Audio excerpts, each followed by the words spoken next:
welcome to Tough Glove Boxing. I am locked in, and let's get ready to talk about it!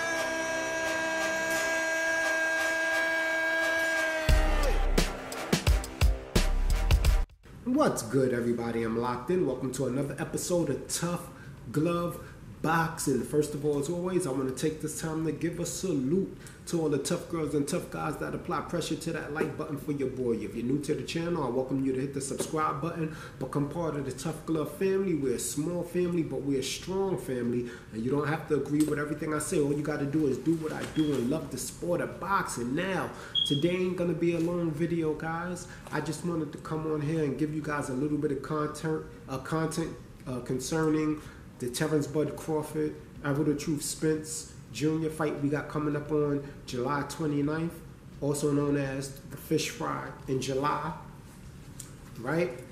I hear a lot of people giving breakdowns, professional fighters, trainers, other content creators, and usually when somebody's breaking down who they think is going to win, you know, when it comes to Errol Spence, you hear things like, you know, we're going to break him, you know, just what Errol Spence said. We're going to break his mind, his body, his spirit. You don't hear nobody giving specific tactics on how that's going to happen. And the same thing with Terence Crawford. A lot of times when you hear people predicting that Terence Crawford is going to win, and I'm one of them people, you usually hear them use terms like high IQ or versatile.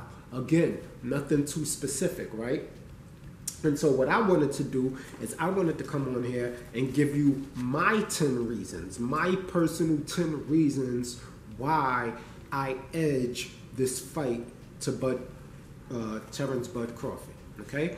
Because I have him stopping Spence. I've already said it, around like 8, right? 8, 9th round.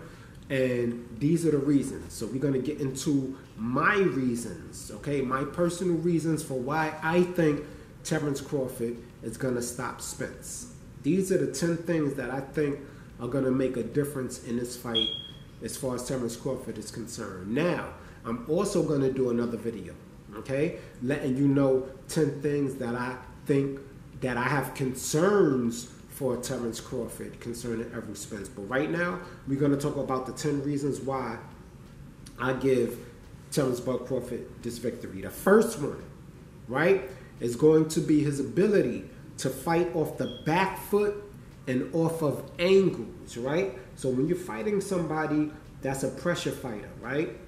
It's like Errol Spence is. He's a consistent, methodic, come forward pressure fighter who builds up, right, on his work during the course of the fight. As each round passes, he just builds up more and more steam, and he becomes a better fighter. He doesn't decline as the rounds go on. When you have a fighter like that, right, in order to really effectively match that type of tactic, you have to know how to fight off your back foot and fight off for angles, especially if you're going to be the smaller guy. If you're the same size or bigger, then you can try to apply your own pressure and your own will. But when you're the naturally smaller guy, it can come in very handy to be able to fight off the back foot and off of angles, as you'll be able to lure somebody who's a pressure fighter into shots. Hush up, Blue. You'll be able to lure them into shots, right? And also, a lot of times when you're fighting off, if you're really skilled at fighting off the back foot, right, you're able to set up counters that's going to keep your opponent from implementing their offensive plan, okay? So they're going to have to either make an adjustment, right? They're not going to be able to keep doing the same thing. And so I feel for number one, fighting off of the back foot and fighting off of ankles, we all know, even though Terence Crawford has slowed down over the past couple years, he still has the much faster feet between the two. Number two, I believe Terence Crawford is able to read the bad habits of his opponents, right, and then exploit them. So let's say as you're going on a fight, he notices that maybe your left hand is a little low, or it doesn't come all the way down after you throw a body punch or you throw whatever punch, right? Maybe he understands that there's a weakness in your guard. You high guard, he can go around it, right? You know, there's different things that he can recognize in his opponents that may be really subconscious habits to his opponent. You know, it's just an instinctive thing that, you know, it just kicks in like a conditioned response. He can exploit that if he's able to determine what it is. And one thing Terence Crawford is good for recognizing what his opponent is doing wrong and then adapting his game plan to exploit that bad habit. Number 3, his patience. A lot of people hold it against Crawford that it takes him a little bit of time to download the information. That's actually not a bad tactic when you're fighting somebody like Errol the Truth Spence. You don't want to get in there and start right away. You want to slow the action down, not just for yourself, but for him as well, okay? And being able to see how he's going to react to certain feints and what he does after he throws certain punches, right? That's going to be able to put Terence Crawford in a position as to where he can set up a game plan in his mind that he might not even try to implement for the next 2 rounds. We saw that happen with, what was his name? Was it Jose Benavidez, right? We saw that happen with him, with Junior, when he fought Terence Crawford, and Terence Crawford noticed that he was standing in a high guard, but he waited until the later rounds to land the uppercut, which he barely threw that whole fight, and that was the punch that ultimately put Benavidez down. So his patience, and a lot of people say he got to start fast. I don't think he should start any faster than he usually starts because, you know, that's still not going to change what Errol Spence is going to do, him starting faster or slower, right? Now, if he's planning on knocking Spence out, then I agree he may need to start a little faster. But I think that, you know, he's, you know, like Bomac said, they planning for a fight to round 30. So his patience is going to have to come in handy for that fight. So number 1, I got him fighting off the back foot. Number 2, reading the bad habits of his opponents and exploiting them. And 3, his patience. 4 is he has decent punch resistance, right? A lot of people say that Terence Crawford is the smaller guy, and I agree he's going to be the smaller guy. However, he's grown into the weight class, right, of 147 comfortably, and his punch resistance at that weight class is pretty good. He's taking some clean shots, right? Terence Crawford does get hit, and he's handled it pretty well. I mean, it just is what it is. None of the punches or none of the times we've ever seen him stunned or rock actually slowed him down in any way. In fact, whenever we've seen him hurt or rock, it made him pick up the pace. Okay? So I think that he has really good punch resistance. And, you know, with somebody like Errol Spence who has to break you down, he may not necessarily stop you with one punch, with a concussive punch, but he'll break you down over time. I think that having that punch resistance is going to give Terence Crawford more time to set up what he needs to do. Number 5, Terence Crawford's ability to counter punch is on an elite level, and these are power punches, right? These counter punches hurt the opponent, and that will make, we all know once Terence Crawford has his opponent hurt, he's going to come forward to finish the job. So, number 5, great counter punching. We all know it's not much I got to elaborate there. 6, grappling. Terence Crawford has a wrestling background. Now, one thing you don't see in a lot of Errol Spence fights, right, is clinching, grappling on the inside, things like that. Now, while this may not be the most fan-friendly, right, tactic, it is very useful for slowing down the pace of extremely aggressive, come-forward, Mexican-style fighters, okay? And I believe Terence Crawford will have the edge when it comes to grappling because he has a wrestling background. He understands leverage. I don't think he is so much weaker than Terence Crawford as everybody says, right?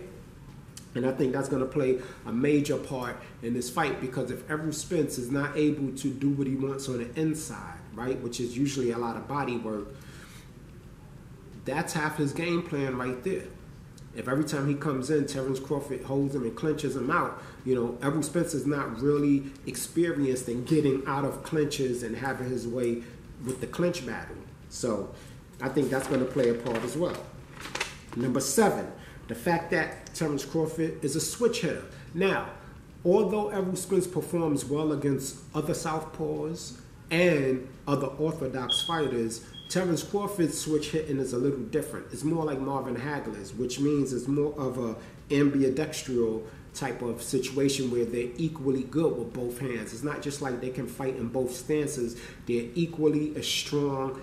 The power is generated equally, and they're equally as far as motor functions, he's more comfortable in either stance. It doesn't matter, right?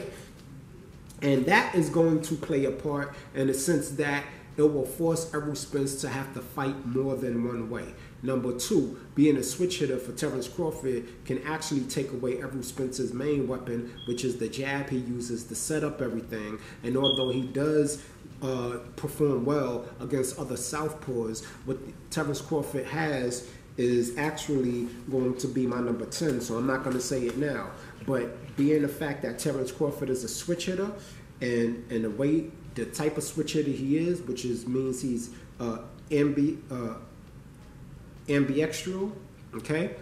That means that Spence is going to be in there with more than one fighter, essentially, okay? Now, 8, power punches and the placement.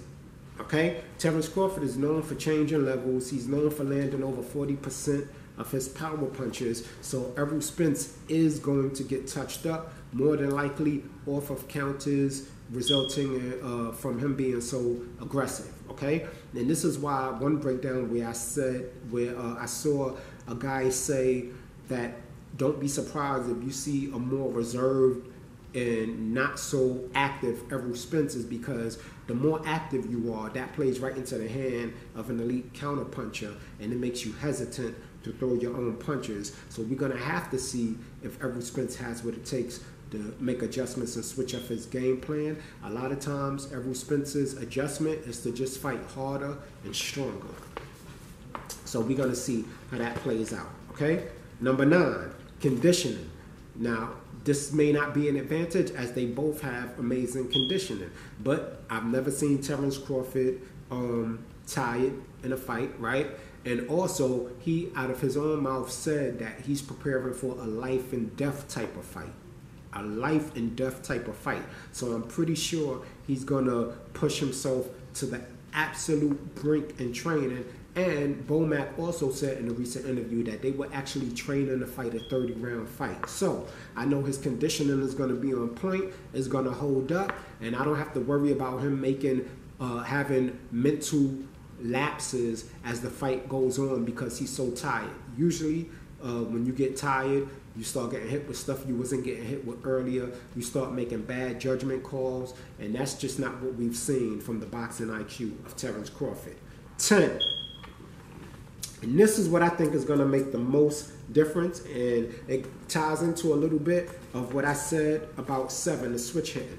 10, I think one of the biggest things that Terence Crawford has in this fight, right, is the right hand from the southpaw stance. That's something that other southpaws that Errol Spence has faced doesn't usually have. Terence Crawford, although a lot of people don't understand this, his stronger hand is actually his right hand. When he's about to knock somebody out, he usually goes full orthodox, okay? Terence Crawford's strongest hand is his right hand, although his left hand is plenty strong, right? But the reason why this is dangerous is because from the southpaw position, it's going to take away Spence's jab, right? And we all know what the southpaw killer is, the right hand.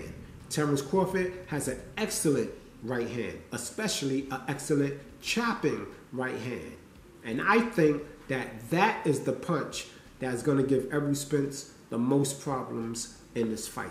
And those are my 10 reasons why I think Terence Crawford pulls ahead with this victory. Notice I didn't say anything bad about Errol Spence, so all you Errol sexuals, don't get in my comment section with your sensitive asses, okay? And also, like I said, I'm going to do a video explaining the 10 things that I think Terence Crawford has to worry about the most in the upcoming fight with Errol Spence. Get in the comment section. Let me know if you think I was right on what I said. Let me know if you think I was wrong on what I said. Keep it respectful. Thanks for checking out the content. Hit the like button. Get in the comment section. Subscribe. Locked in. Tough Glove Boxing. I'm out. You ain't gotta go home, but you gotta get the hell up out of here.